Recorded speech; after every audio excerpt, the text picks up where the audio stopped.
Hi, I'm Jane Sandell and I'm reading to you from what has been a mild and sunny mid-December day. It's just before Christmas as I read, so I'm caught up in turkey dinners as well. Here we are in the first year of Anne of Windy Poplars, or Anne of Windy Willows as it was known to me. We're in part 7 and Anne is about to go out for a turkey supper. One Friday evening, at the end of a mild, sunny December day, Anne went out to Lowvale to attend a turkey supper. Wilfred Bryce's home was in Lowvale, where he lived with an uncle, and he had asked her shyly if she would go out with him after school, go to the turkey supper in the church, and spend Saturday at his home. Anne agreed, hoping that she might be able to influence the uncle to let Wilfred keep on going to high school. Wilfred was afraid that he would not be able to go back after New Year. He was a clever, ambitious boy, and Anne felt a special interest in him. It could not be said that she enjoyed her visit overmuch, except in the pleasure it gave Wilfred. His uncle and aunt were a rather odd and uncouth pair. Saturday morning was windy and dark, with showers of snow, and at first Anne wondered how she was going to put in the day. She felt tired and sleepy after the late hours of the turkey supper. Wilfred had to help thrash, and there was not even a book in sight. Then she thought of the battered old seaman's chest she had seen in the back of the hall upstairs, and recalled Mrs. Stanton's request. Mrs. Stanton was writing a history of Prince County, and had asked Anne if she knew of or could find any old diaries or documents that might be helpful. The Pringles, of course, have lots that I could use, she told Anne, but I can't ask them. You know the Pringles and Stantons have never been friends. I can't ask them either, unfortunately, said Anne. Oh, I'm not expecting you to. All I want is for you to keep your eyes open when you're visiting round in other people's homes, and if you find or hear of any old diaries or maps or anything like that, try to get the loan of them for me. You've no idea what interesting things I've found in old diaries, little bits of real life that make the old pioneers live again. I want to get things like that for my book, as well as statistics and genealogical tables. Anne asked Mrs. Bryce if they had any such old records. Mrs. Bryce shook her head. Not as I knows on. In course, brightening up, there's old Uncle Andy's chest up there. There might be something in it. He used to sail with old Captain Abraham Pringle. I'll go out and ask Duncan if you can root in it.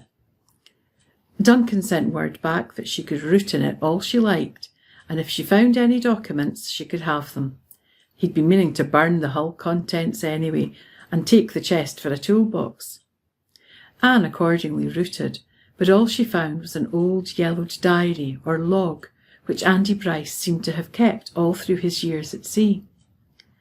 Anne beguiled the stormy forenoon away by reading it with interest and amusement. Andy was learned in sea lore and had gone on many voyages with Captain Abraham Pringle, whom he evidently admired immensely. The diary was full of ill-spelled, ungrammatical tributes to the captain's courage and resourcefulness, especially in one wild enterprise of beating round the Horn. But his admiration had not, it seemed, extended to Abraham's brother Myram, who was also a captain, but of a different ship. Up to Myram Pringle's tonight. His wife made him mad, and he up and throwed a glass of water in her face. Myram is home. His ship was burned, and they took to the boats, nearly starved. In the end they ate up Jonas Selkirk, who had shot himself. They lived on him till the Mary G. picked them up. Myram told me this himself, seemed to think it a good joke. Anne shivered over this last entry, which seemed all the more horrifying for Andy's unimpassioned statement of the grim facts. Then she fell into a reverie. There was nothing in the book that could be of any use to Mrs. Stanton, but wouldn't Miss Sarah and Miss Ellen be interested in it, since it contained so much about their adored old father? Suppose she sent it to him? Duncan Bryce had said she could do as she liked with it. No, she wouldn't. Why should she try to please them or cater to their absurd pride, which was great enough now without any more food. They had set themselves to drive her out of the school, and they were succeeding. They and their clan had beaten her. Wilfred took her back to Windy Poplars that evening, both of them feeling happy. Anne had talked Duncan Bryce into letting Wilfred finish out his year in high school. "Then I'll manage Queen's for a year, and after that can teach and educate myself," said Wilfred. "How can I ever repay you, Miss Shirley? Uncle wouldn't have listened to anyone else, but he likes you. He said to me out in the barn, 'Red-haired women could always do what they liked with me.' But I don't think it was your hair, Miss Shirley, though it is so beautiful. It was just you." At 2 o'clock that night, Anne woke up and decided that she would send Andy Bryce's diary to Maplehurst. After all, she had a bit of liking for the old ladies, and they had so little to make life warm, only their pride in their father. At 3 she woke again and decided she wouldn't. Miss Sarah pretending to be deaf indeed. At 4 she was in the Swithers again. Finally she determined she would send it to them. She wouldn't be petty. Anne had a horror of being petty, like the Pies. Having settled this, Anne went to sleep for keeps, thinking how lovely it was to wake up in the night and hear the first snowstorm of the winter around your tower, and then snuggle down in your blankets and drift into dreamland again. Monday morning she wrapped up the old diary carefully and sent it to Miss Sarah with a little note. "Dear Miss Pringle, I wonder if you would be interested in this old diary. Mr. Bryce gave it to me for Mrs. Stanton, who is writing a history of the county, but I don't think it would be of any use to her, and I thought you might like to have it. Yours sincerely, Anne Shirley." That's a horribly stiff note, thought Anne, but I can't write naturally to them, and I wouldn't be a bit surprised if they sent it haughtily back to me. In the fine blue of the early winter evening, Rebecca Dew got the shock of her life. The Maplehurst carriage drove along Spook's Lane over the powdery snow and stopped at the front gate. Miss Ellen got out of it, and then, to everyone's amazement, Miss Sarah, who had not left Maplehurst for 10 years. "They're coming to the front door," gasped Rebecca Dew, panic-stricken. "Where else would a Pringle come to?" asked Aunt Kate. Of course, but it sticks," said Rebecca tragically. "It does stick, you know it does, and it hasn't been opened since we house-cleaned last spring. This is the last straw."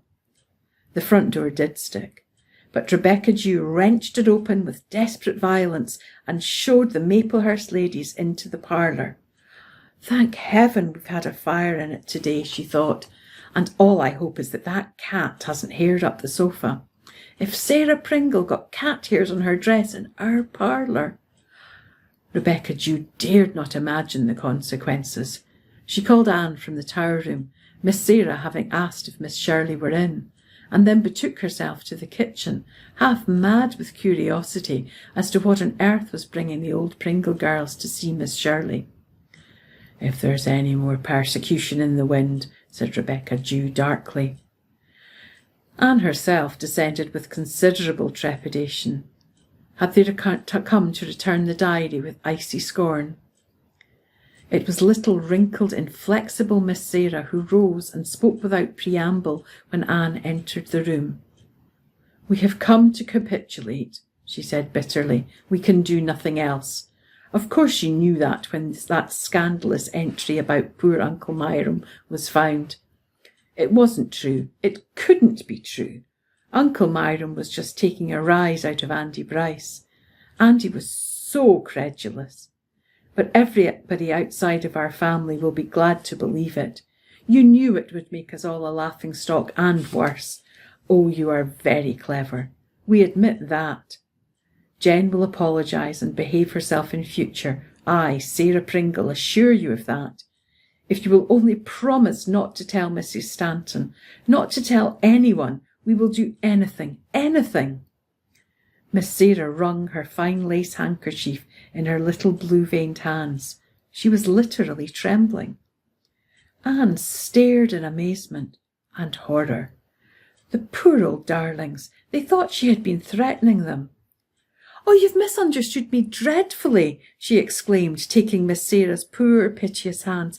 I never dreamed you would think I was trying to. Oh, it was just because I thought you would like to have all those interesting details about your splendid father. I never dreamed of showing or telling that other little item to anyone. I didn't think it was of the least importance, and I never will." There was a moment's silence. Then Miss Sarah freed her hands gently, put her handkerchief to her eyes, and sat down with a faint blush on her fine wrinkled face. We have misunderstood you, my dear, and we've been abominable to you. Will you forgive us?" Half an hour later, a half hour which nearly was the death of Rebecca Dew, the Mrs. Pringle went away. It had been a half hour of friendly chat and discussion about the non-combustible items of Andy's diary.